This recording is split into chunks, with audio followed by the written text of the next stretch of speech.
Hey guys, I am here with Mad Dog. Some of you old school subscribers will remember this truck. It's my bug out vehicle project.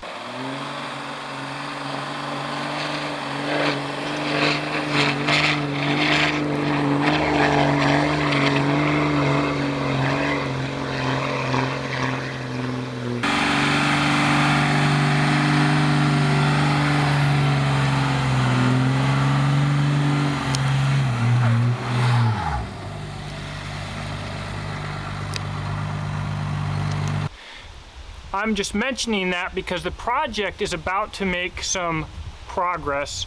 Super excited about it. What I'm here to talk to you about today is the Crispy Donut Community Salvation.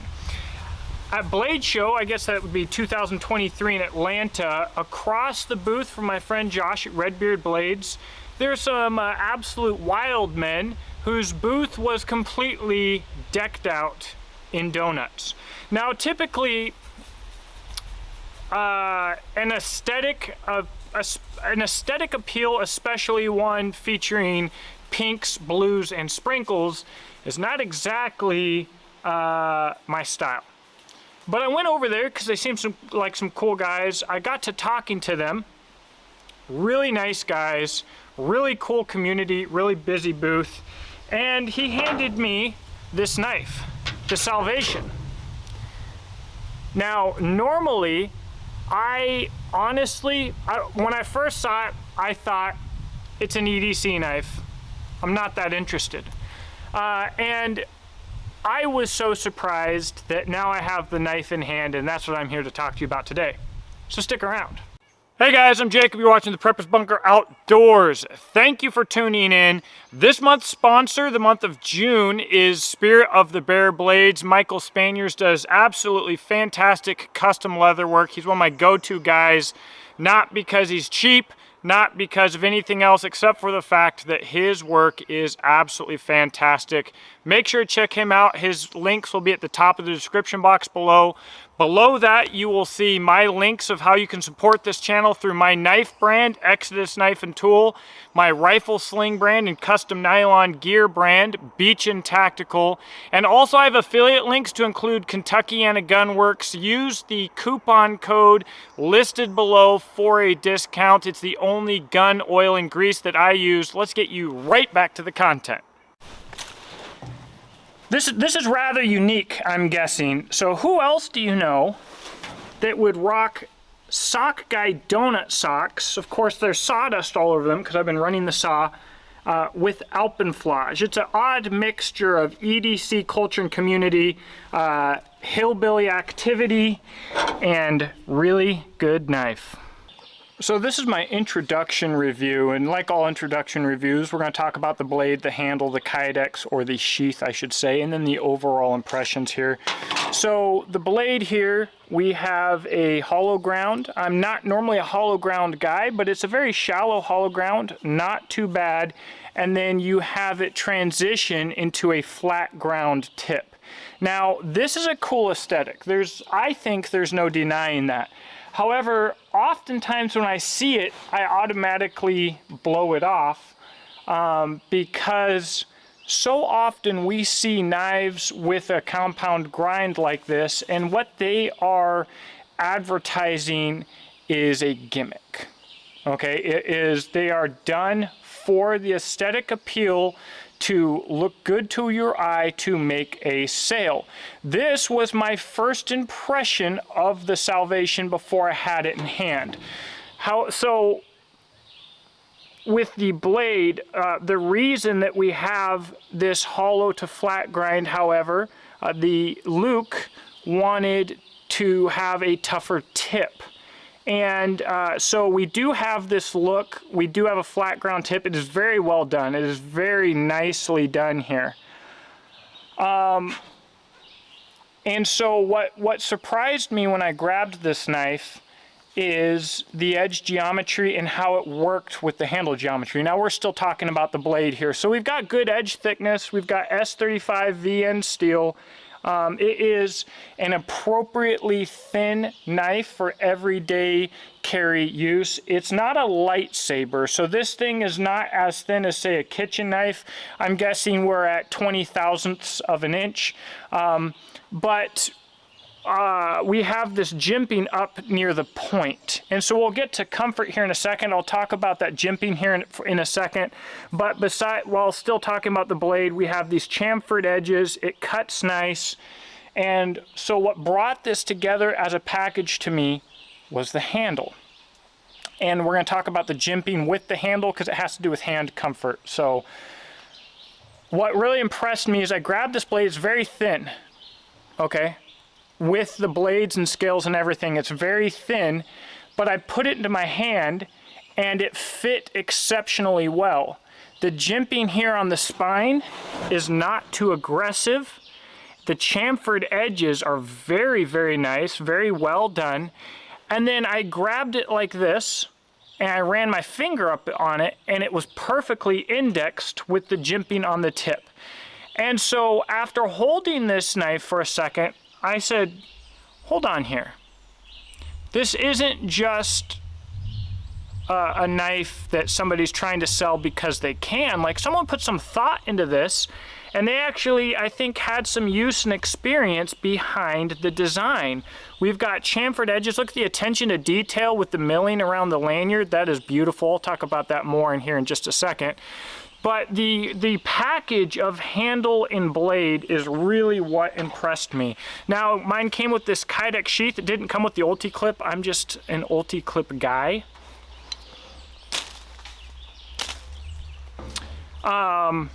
It came with a Tech Lock. Now, me personally, I'm not typically a big fan of Tech Locks because I feel like they're kind of bulky.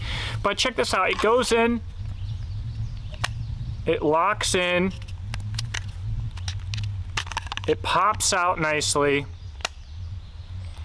and that is what brings this all together as a package. We have a drain hole here. The sheath is not overly large, just big enough to get the rivets around the edge of the blade nicely pressed. Not a 0.08 thickness Kydex, but it really doesn't need to be on a knife this size and weight. Very, very secure. Since I'm dangling this around and it's making noise, I just want to mention this is a Who Is Citizen E glow nut, glowing donut bead. It is the most powerful glowing bead that I've ever seen. If this thing's charged up, you can dang near read by it. Anyways, I was getting distracted. This is a full package. This is a lovely knife to use for everyday carry. Now, we have these chamfered edges along the spine. I have seen it spark a little bit on a ferro. I can't really get it to do it too well, but you don't really want a spark from a ferro. You want a ferro that throws gobs of flame to really get your fire going. That's not what this is about. However, other knives in its category also don't have sharpened spines. So if you're not going to have a sharpened spine, taking the time to have a chamfered edge to break that edge and make it more comfortable is a very, very nice touch. And overall, I'm exceptionally happy with this knife. Now, this is a pre-production or a early production run knife. They're currently up for pre-sale, and the pre-sale link is going to be the first link in the description box below. But there are going to be some changes. So you see where this is machined around the lanyard loop right there. A lot of attention to detail on this knife. However, in the future, the top of this here is also going to be chamfered, so that will be nice and rounded and comfortable. I don't personally have any issue with it. They did say that some people had said that this was uncomfortable, especially I believe when using the leather sheath that they offer, which is really cool. It's really actually like a premium bushcraft style pocket sheath setup. I love it. But so other little change, like the logo's going to be changed in size and location.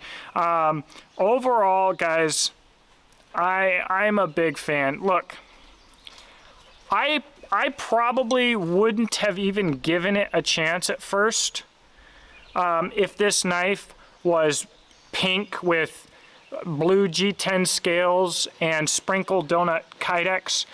However, now that I've gotten to know the guys, I've seen the community. I'll put their Facebook group in the description box below. They're very active. I've seen the community, really nice, really cool people. Now that I've gotten to know them and stuff, now I'm wishing it was.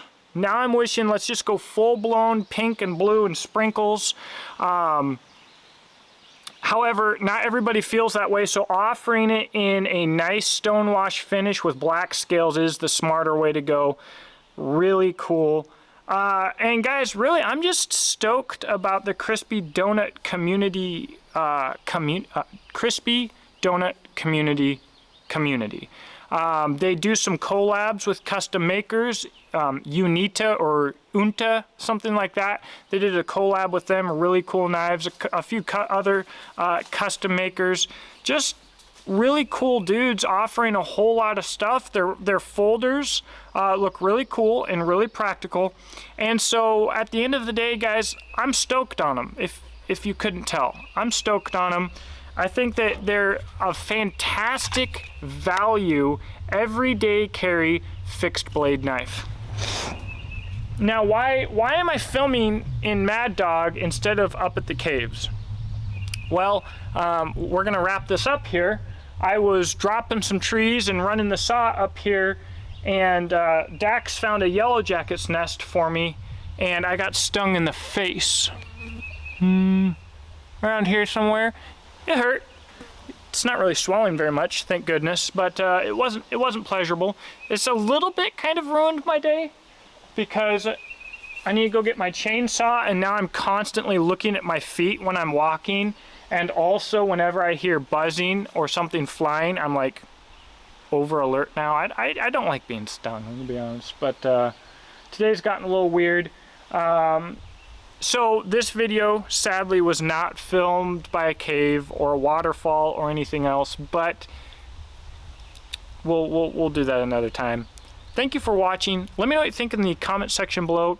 Guys, seriously, check out the Crispy Donut community. I think it's a lot of fun. Lots of patches, lots of engagement, lots of positivity. That's hard to find on Facebook now. They are police officers. They started out looking to have some fun, making fun of themselves, okay? And it turned into something bigger because they're cool dudes. And there's nothing better than cool dudes mixed with a cool product that's super affordable. So, I'm out. Again, I'll talk to you in the comment section below, and I hope that you have a blessed day.